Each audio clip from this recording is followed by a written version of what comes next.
100 familje jetimësh të qytetit janë ndihmuar nga Medreseja e Korçës, e cila u ka dhuruar në kuadër të 8 marsit nga një pako me ndihma në ushqime. Ndihma për të varfrit, jetimët dhe familjet në nevojë është bërë tashmë tradit për Medresena e Korçës, e cila në raste festash fetare apo laike u gjendet pranë shumë nevojtarëve. Drejtori i medreses, Omer Çalësh, tha se ky aktivitet zhvillohet në kuadër të 8 marsit, ditës së nënës. Nëna është qenia më i shenjtë, të cilis duhet të treguar respekt. Ai i cili respekton nënën, respekton edhe krijuesin.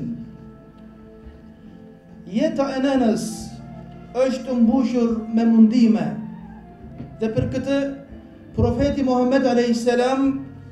e ka vendosur parajsen nën këmbët e nënës.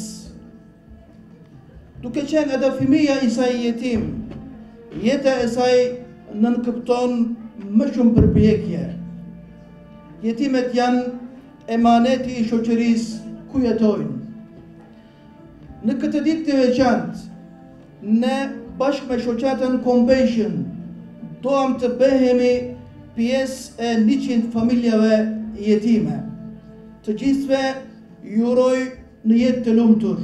Për të gjithë të pranishmit, nxënësit e medreses prezantuan një program festiv me këngë, recitime e dramatizime, të cilat kishin në qendër nënën, e lartësonin figurën dhe rolin e saj të pazëvendësueshëm në familje dhe shoqëri.